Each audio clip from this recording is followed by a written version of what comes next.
جب کوئی بندے مومن آقا پر محبت کے ساتھ درود پڑھتا ہے تو اللہ اس فرشتے کو حکم دیتا ہے کہ وہ نور کی دریا میں گوتا لگائے، تو فرشتہ نور کے دریا میں گوتا لگاتا ہے اور باہر آنے کے بعد وہ اپنے پروں کو جھاڑنے لگتا ہے۔ بتائیں اگر کبوتر اپنے پروں کو دریا میں ڈوب کر جھاڑے تو کتنے قطرے گن سکتے ہیں؟ نہیں گن سکتے۔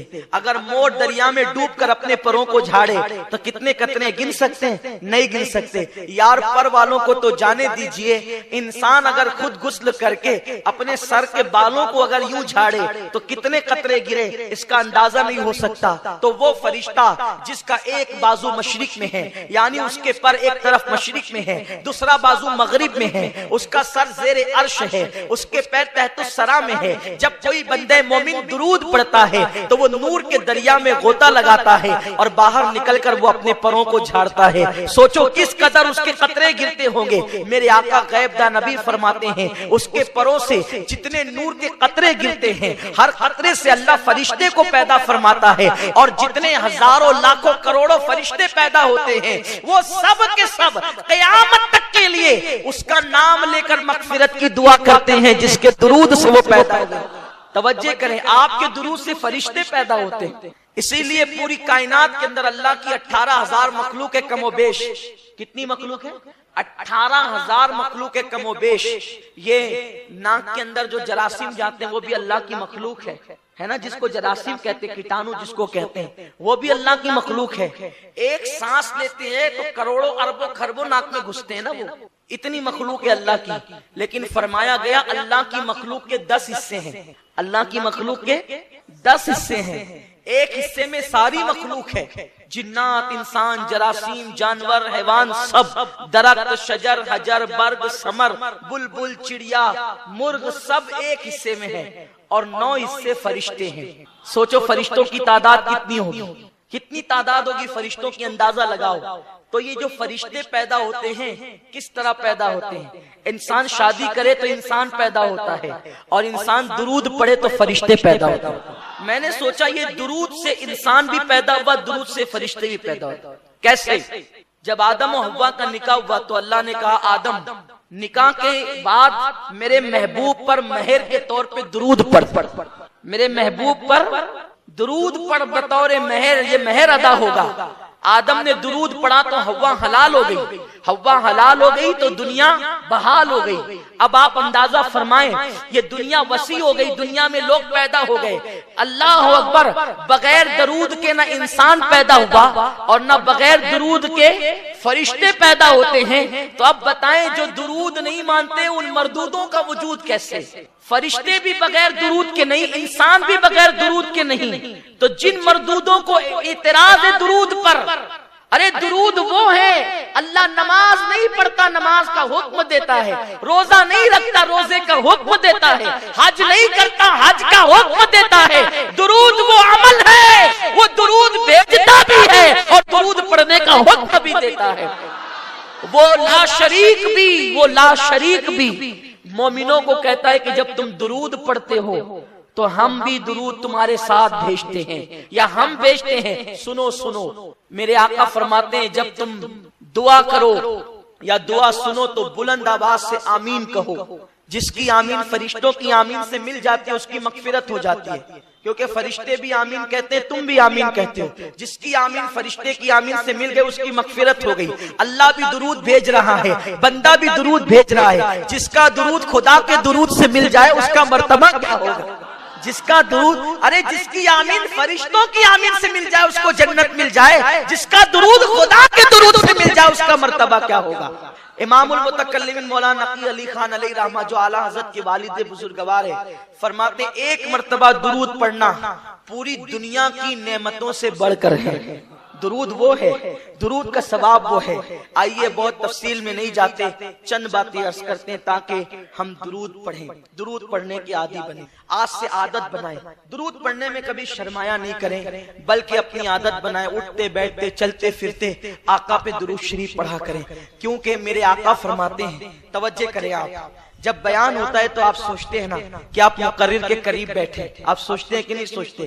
مقرر کے قریب بیٹھے، کیونکہ مقرر کے قریب بیٹھیں گے قریب سے چہرہ نظر آئے گا، ٹھیک ہے؟ اگر مقرر باعمل عالم ہے تو اس کے چہرے کو دیکھنا عبادت ہے، اور اس کے چہرے کو دیکھنے کی برکتیں ملتی ہے، آنکھوں کی روشنی تیز ہوتی ہے، اور بھی بہت ساری فضیلتیں ہیں۔ تو ہر آدمی سوچتا ہے کہ میں قریب بیٹھ کر مقرر کا چہرہ دیکھوں، اس کی زیارت کروں، ٹھیک ہے؟ ایسے بھی مومن کو دیکھنا بھی عبادت ہے، ایمان والے کو دیکھنا بھی عبادت ہے۔ میرے آقا علیہ السلام کے دیوانوں، اتنی بڑی عبادت ہے کہ اگر مومن کو محبت کے ساتھ دیکھو اور تمہارے دل میں اس کے لیے کینہ نہیں تو اللہ تعالیٰ تمہاری بھی مغفرت کر دے، اس کی بھی مغفرت کر دے۔ تو ہر آدمی مقرر کو، علماء کو قریب سے دیکھنا چاہتا ہے، صحیح ہے؟ حضور فرماتے ہیں جو دنیا میں جتنا زیادہ مجھ پہ درود پڑھے گا وہ قیامت کے دن اتنا زیادہ میرے قریب ہوگا۔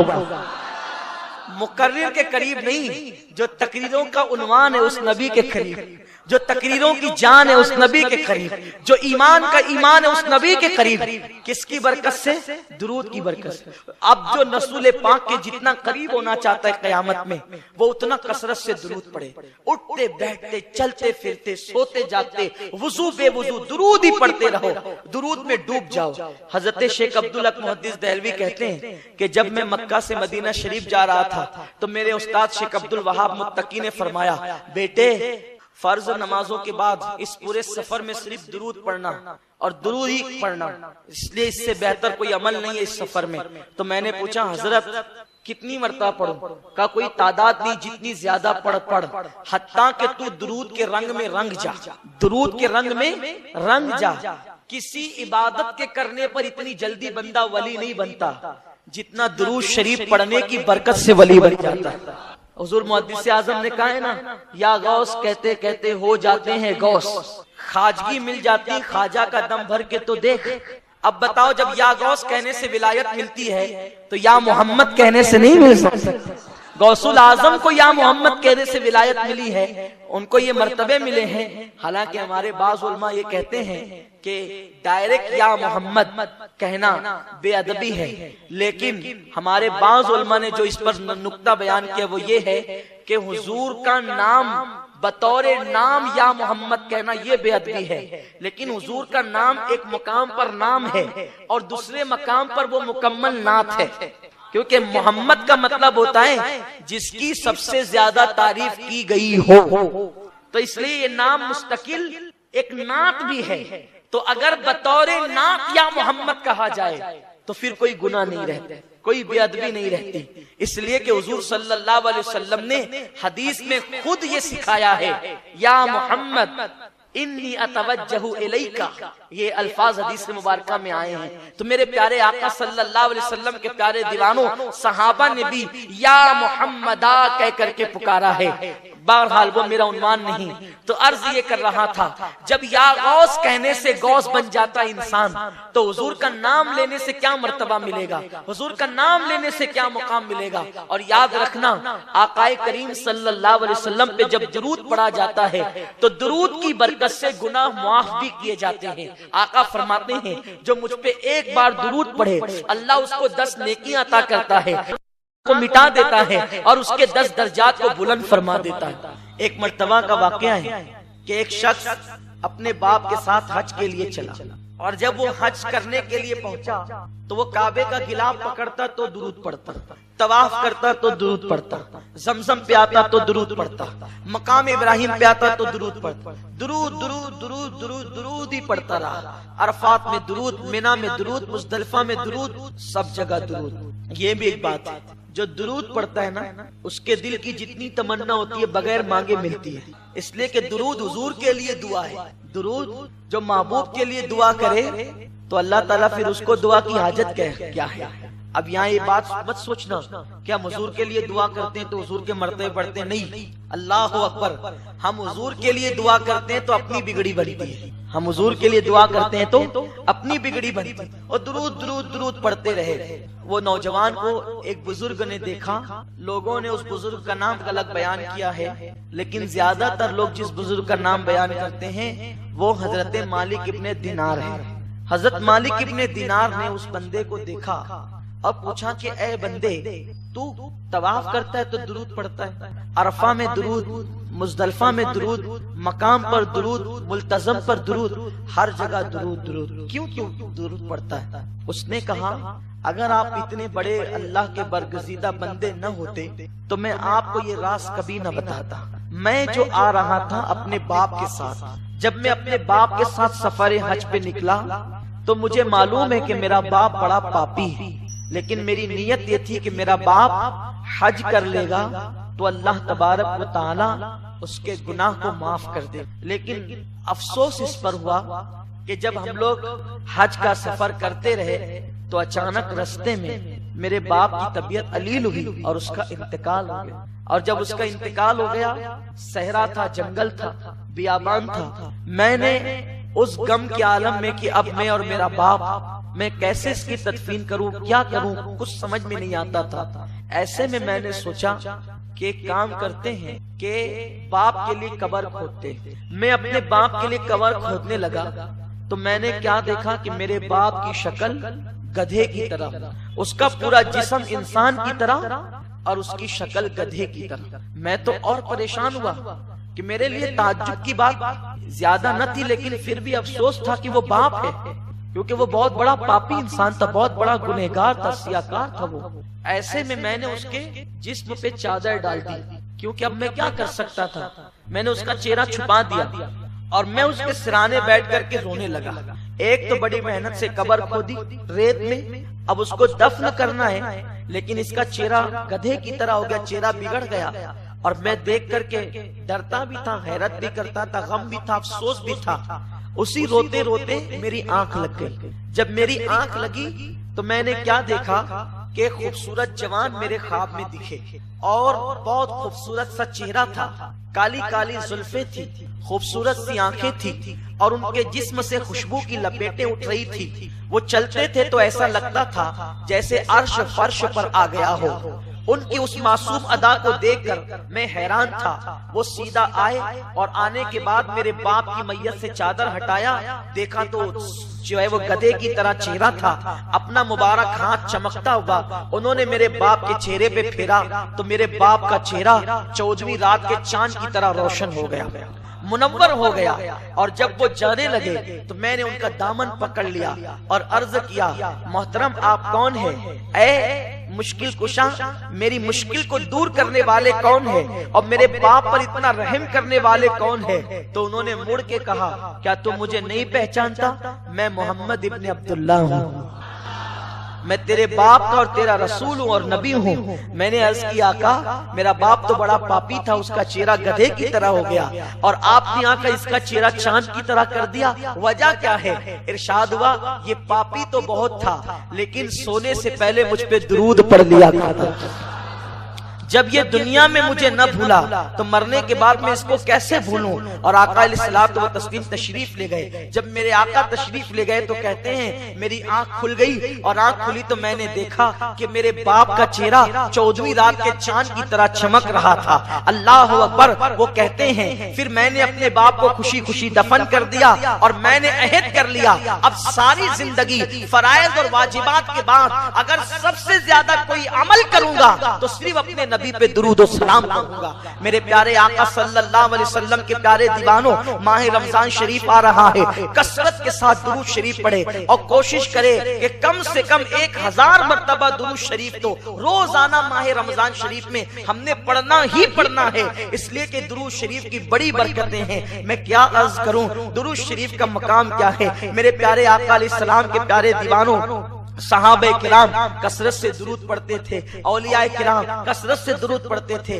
اور روایتوں میں آیا ہے کہ جو بندہ کثرت سے درود پڑھتا ہے اللہ اس کا دل منور کر دیتا ہے اور غیب کے حجابات اس سے اٹھا دیتا ہے۔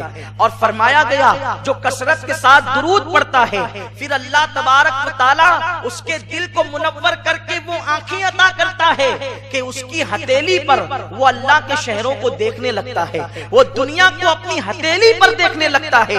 اللہ اکبر! میرے آقا صلی اللہ علیہ وسلم کے دیوانوں جو کثرت کے ساتھ درود پڑھتے ہیں، جب وہ مر جاتے ہیں تو قبر کے اندر اللہ اکبر ان کے جسم کو قبر کی مٹی نہیں کھا سکتی، قبر کی مٹی ان کے جسم کو نہیں کھا سکتی، ان کا کفن بھی میلا نہیں ہوتا۔ آپ نہیں دیکھتے بہت سارے لوگ کبھی ناسک میں کبھی مالیگاؤں میں الگ الگ مقامات پر عام آدمی تھے، کوئی شہرت نہ تھی، بہت سارے علاقوں کے اندر یہ بات دیکھی گئی ہے، عام آدمی تھے، کوئی شہرت نہ تھی، کچھ نہیں، ایک دم سادے سمپل، نہ عالم نہ حافظ نہ قاری، کچھ نہیں، لیکن بس درود شریف کثرت سے پڑھتے تھے تو قبر کھلی تو کفن بھی میلا نہیں۔ کیوں؟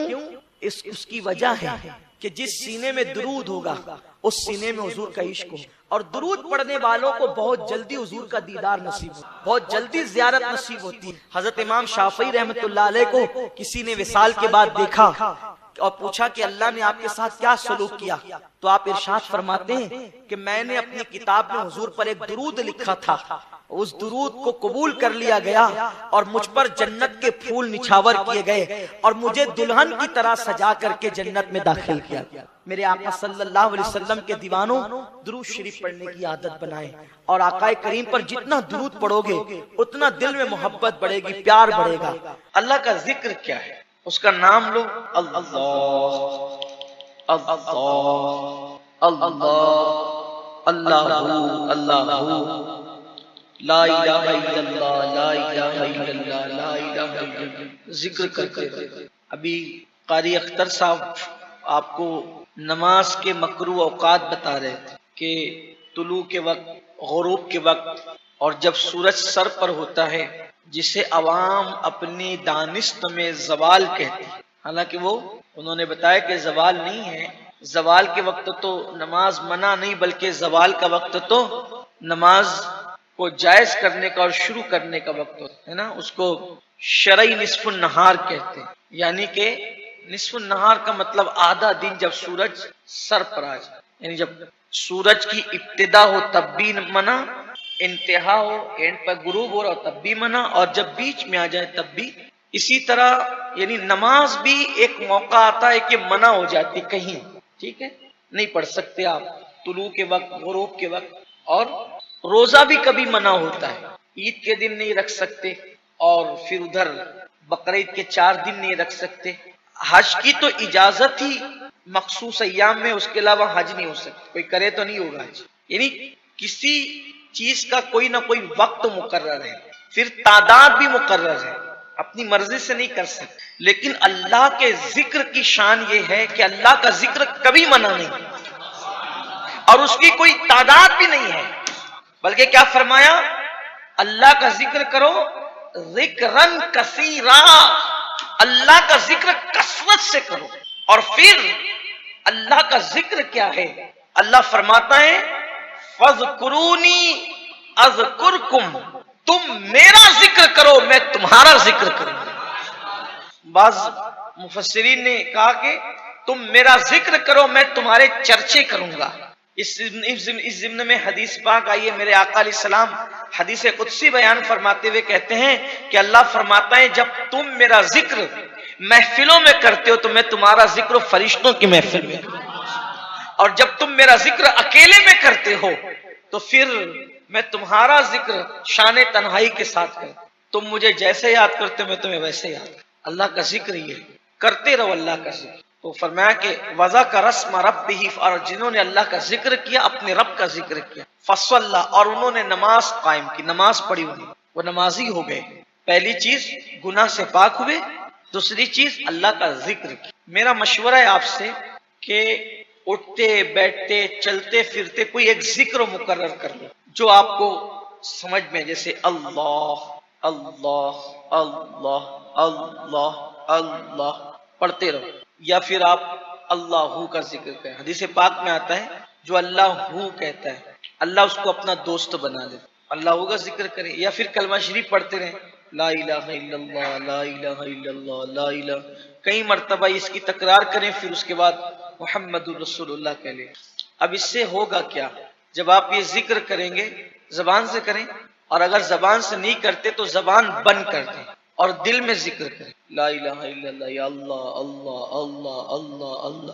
ایک وقت ایسا آئے گا آپ لوگوں سے بات بھی کریں گے تو آپ کا دل جاری رہے گا منزل، اور پھر بہت لطف آئے گا، بڑی لذت آئے گی اللہ کا ذکر، یا پھر سبحان اللہ الحمدللہ اللہ اکبر، یعنی ذکر کرتے رہیں۔ ذکر کی بڑی برکت حدیث پاک میں آتا ہے کہ جب ہم اللہ کا ذکر کرتے ہیں تو جہاں جہاں تک ہماری آواز پہنچتی ہے وہ ساری چیزیں اللہ کے ذکر کے حوالے سے ہمارے لیے گواہ ہو جاتی ہے، اور قیامت کے دن وہ گواہی دیں گی کہ فلاں فلاں موقع پر اس بندے نے تیرا ذکر کیا تھا۔ اس سلسلے میں ایک واقعہ بیان کیا جاتا ہے کہ ہمارے واقعے سے پہلے ایک بات بتاؤں کہ ہمارے اسلاف کا طریقہ تھا، جب وہ پہاڑوں میں جاتے، جنگلوں میں جاتے تو وہ زور سے اللہ کا ذکر کرتے، ان کو گواہ بنانے کے لیے، جنگل کے درختوں کو، پہاڑوں کو گواہ بنانے کے۔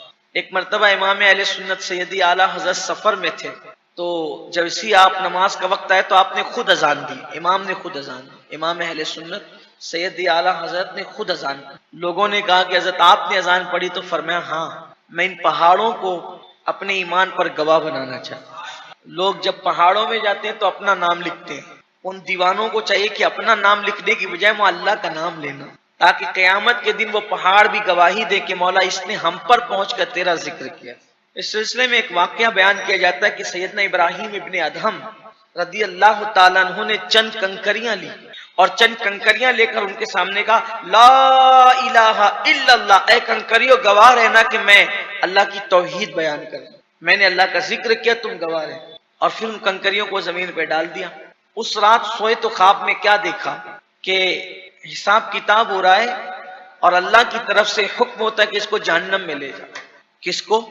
حضرت ابراہیم ابن ادہم رضی اللہ، اس کو جہنم میں لے جاؤ۔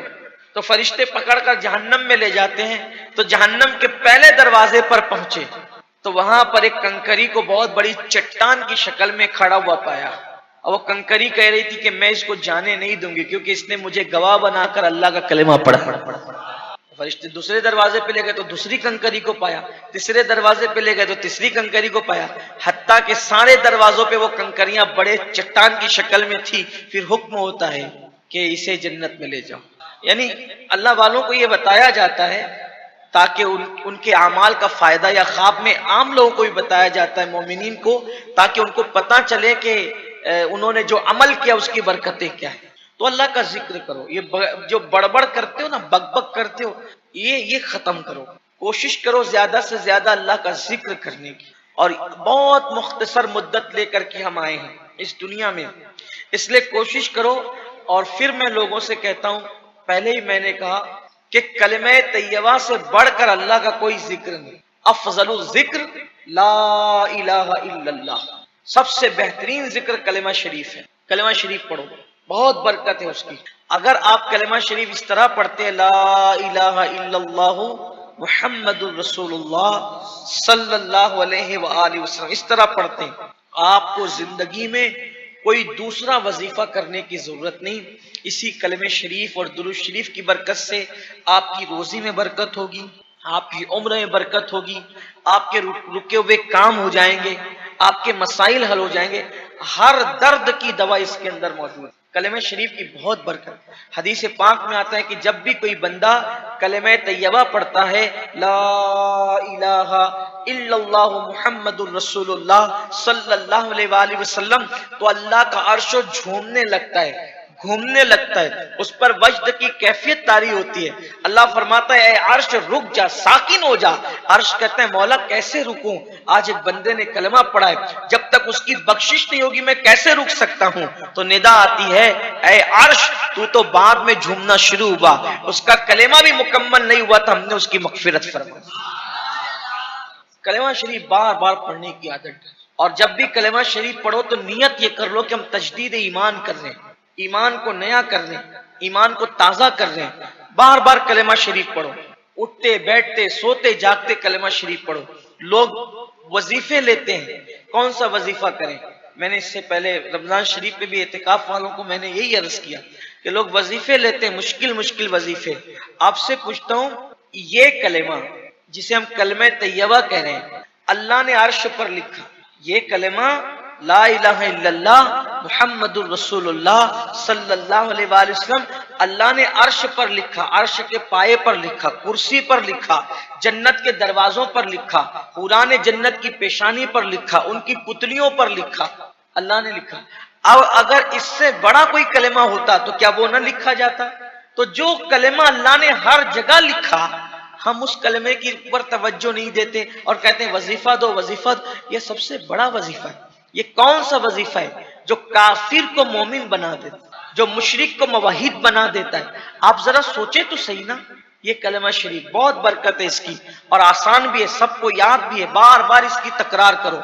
اور ایک بات یہ آپ کو بتاؤں، جس نیت سے آپ کلمہ پڑھیں گے، جس نیت سے، اللہ آپ کی وہ مراد پوری فرما دے۔ ایک صحابی بارگاہ رسالت میں آئے، انہوں نے عرض کی یا رسول اللہ صلی اللہ علیہ وآلہ وسلم، میرے گھر میں برکت نہیں ہے۔ آقا نے فرمایا کلمہ پڑھو، لا الہ الا اللہ محمد الرسول اللہ صلی اللہ علیہ وسلم، کلمہ پڑھو۔ انہوں نے چند دن کلمہ پڑھا، اللہ نے ان کے گھر میں برکت عطا۔ بہت برکت ہے اس کلمے کی۔ میں سمجھتا ہوں زندگیاں ختم ہو جائے لیکن کلمہ طیبہ کی برکت بیان کرتے کرتے زبانیں گھس جائے گی، اس کی برکت بیان نہیں ہو سکتی۔